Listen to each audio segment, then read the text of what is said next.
In many ways, hospitals are sanctuaries of modern knowledge. Housing technology so advanced, it verges on the edge of the miraculous. We have surgeries that were once stuff of science fiction and treatments that extend lives beyond far what generations behind us could have ever imagined. Still, there's part of our human experience that refuses to be captured by logic or science alone. And that's where the work of a chaplain, that's where the work of a rabbi comes in. It's a reminder that life's greatest questions often transcend textbooks. I learned this truth on the day I was called in as a chaplain to room 718. I did what I always do. My pager buzzed. I looked up the patient's name, their room, trying to glean at least a thread of information before entering the unknown. Except this time, there was nothing. There was no patient. There was no chart. So I thought, maybe it's a glitch. But you know, when it comes to a chaplain request form, a nurse has to personally fill it out. So I went up to try to figure it out. So up to the 7th floor I went. When I got there, the charge nurse looked at me like I was from another planet. There's no patient in room 718. But just then, a younger nurse, cheeks flushed in the face, turned and asked if I was the chaplain. I nodded. Her face grew a bit redder and said, "Well, bad things keep happening in 718. We've lost the last 3 patients, and I was wondering if you could say some words or a blessing to rid the room of bad juju." Is this nurse asking me to exorcise the room? Yet her face was earnest when she added, "But the room's just been cleaned, so you can't actually go inside." I'll try my best. Staring at the closed, thick wooden door, while standing in the busy hospital hall, I sought counsel with none other than handy-dandy ChatGPT. I typed in, "If you were a reform rabbi, how would you exorcise a hospital room? What blessings would you say?" I set my intentions. I stared at the wooden door as if looking through it. And as suggested by the machine learning model, I spoke to the spirits of the room in my head with personal prayers. I recited Psalm 91, a Misha Berach, and a Birkat Habayit at the wooden door. Nurses and doctors bustled past, and yes, there were moments of internal laughter. Not because what I thought I was doing was rubbish, but just because of the sheer absurdity of this unexpected situation. I wasn't sure I believed I would banish some wandering spirit by chanting Hebrew at a closed wooden door. But I knew I had to play the part for the nurse. The emotionally exhausted nurse was well aware that an exorcism wasn't the most logical or rational solution. But somewhere within her, that ritual, those prayers, brought her hope. She needed a glimmer of reassurance in a place that lately seemed to promise only sorrow. This new core memory helped me finally understand the essence of our Torah portion this week, Vayikra, one which many see as drawn out and boring with its hyper-focus on sacrifices. Yet while we may no longer slaughter animals on an altar, the human heart still reaches for symbols of hope when we feel powerless. Standing in front of that door, it clicked. Just as our ancestors made seemingly irrational offerings for drought, famine, or an uncertain harvest, the nurse reached out for a less than symbolic gesture to address her fears. What some might call superstition, she called a blessing. These rituals reflect a deeply human need to mark uncertainty and powerlessness with tangible, even seemingly illogical gestures and touch points. The Torah often speaks to these tools through the lens of sacrifice. Biblical sacrifice meant giving away one's own resources like food, animals, and time with the aspiration of gaining via a more urgent route or a more meaningful route, garnering a divine response. In Vayikra, all the standard offerings, burnt offerings, sin offerings, and guilt offerings are called simply korban, with goals of atonement, purification, or gratitude. Yet one particular offering noted in this parasha stands apart. It is called Zevach Shlamim, korban. This distinctive ritual is known as the sacrifice of well-being, coming from the same root as shalom, meaning peace, or shlemut, meaning completeness. The Zevach Shlamim sacrifice is offered for more personal or communal wholeness. Interestingly, the term Zevach is never associated with the titles of the other sacrifices.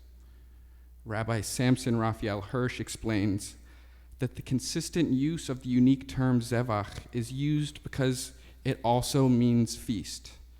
During this ritual, the meat is eaten by the one who offers it, along with their friends and family, and even more guests are invited to ensure that no meat goes left over. Out of all of the sacrifices, this is the only one eaten by the wider community. Even more, the text states, Yadav teviena et ishe. One's own hands shall present the offering by fire. This is the only sacrifice given personally by the people rather than the priests. It highlights the importance of both the individual and the community, standing apart from the other sacrifices. Within this is a whisper that this search for wholeness, of well-being, comes from a personal sacrifice for communal gain. In Midrash Agadah, Rabbi Judah teaches, whoever brings well-being offerings brings peace to the world. So what is peace? It's an awfully big question. Rav Hirsch clarifies that shlamim refers to a state of total wholeness. For that nurse in room 718, wholeness meant regaining a foothold of stability when everything seemed to spiral into loss. In our modern context, her need became an opportunity for us to offer our own Zevach Shlamim. We shared an offering of time, energy, and goodwill that helped her rediscover hope. This moment of trust, in spite of reason, revealed the divine spark at the heart of our shared humanity. And just as our ancestors sought the divine through sacrifices, the nurse grappled with her anxiety by turning to symbolic gestures for hope, perseverance, and wholeness, however irrational they may seem. Her simple call for blessings or good juju was a modern echo of those ancient yearnings. But why keep and preserve rituals and sacrifices that seem irrational? The truth is, rationality only explains so much.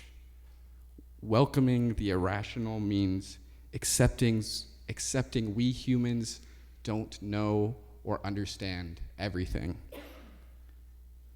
This humble acceptance allows symbols and responses to work beyond our limits. When there is no comfort to be found in logic alone, our brains accept and even search for the less rational. Our ancestors felt this deep human need to accept and call for hope outside of our control. And today, the same less than rational rituals still speak deeply to us. Look at our Mishaberach, our mezuzot, our lulavim, a literal wand to call in the rain. We hold the magic of irrationality with sanctity. It reminds us that hope, peace, and wholeness can be tangibly created with our hands and hearts and seen in the divinity that exists between us. I say this because this unique ritual, Zevach Shlamim, the Feast of Wholeness, where the giving and eating is distinctively and uniquely individual and community-focused, the biblical God as a result is oddly peripheral.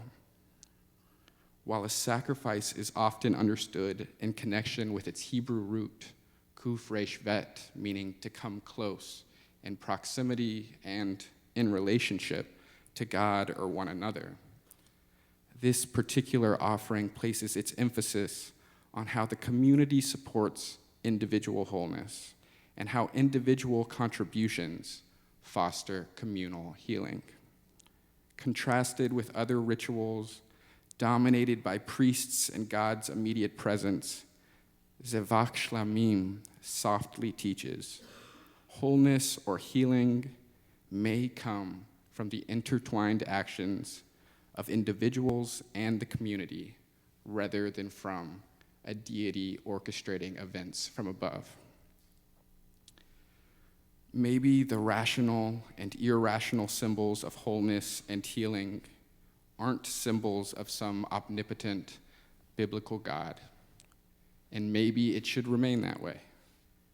Maybe we shouldn't look for healing from a biblical God. If that God watches the atrocities happen in our world with the ability to intervene, yet decides to lie complicit, then wouldn't that deity be a perpetrator, if not at the very least, an enabler of this abuse? I worry that trusting in an omnipotent God might not be a good source of healing. I truly believe for a religion to be productive to society and for us to honor those who have been traumatized by this world, good theology must also be good psychology. To ask for repair from one's abuser is psychologically self-destructive. When the soul becomes servile in its neurotic love for that which abuses it, that is a version of Stockholm Syndrome. And sometimes I feel the post-trauma of our communities, we are all afflicted by this ailment. We have to ask ourselves and our liturgy, is there room for forgiveness if an omnipotent, omniscient, biblical God woke up and started caring? I must rely on the inverse of my thoughts. If it's good psychology, then it's good theology. The answer would then be no.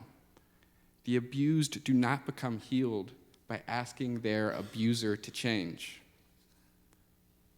What does asking for healing from a deity who witnessed the tragedies of the world express to a person who has been the victim of the many traumas of the world?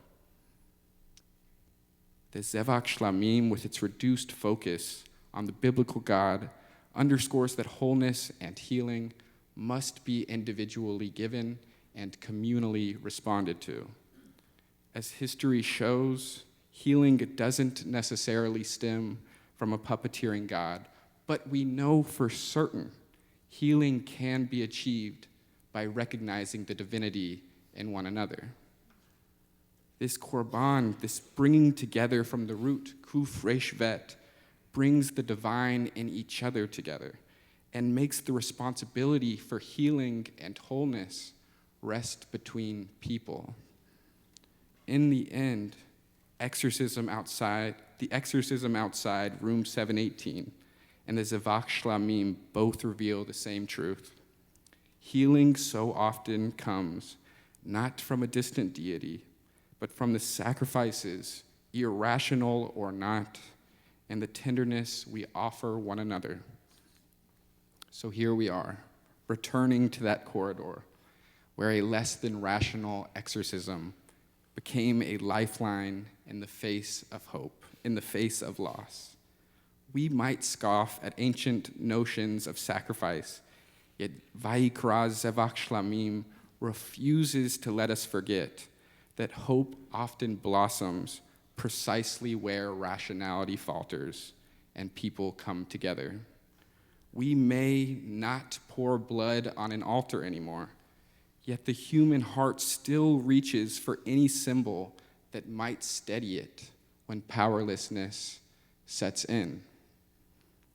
A silent, omnipotent God may never swoop in to amend our tragedies, but we can meet each other in the breach. A shaky prayer at a locked door, a simple blessing that seems almost absurd. These are the very moments that can stir the fire of hope from fading embers of life. Rational or irrational, such actions hold real power. So may we honor both reason and the unaccountable, trusting that the divine spark connects us all in ways that we may never fully grasp. May we see healing beyond our bounds, but still near and dependent on our own hands. And may our eyes open to see that hope's truest dwelling place is neither far above nor long ago, but alive within us, waiting to be kindled. Vayikra.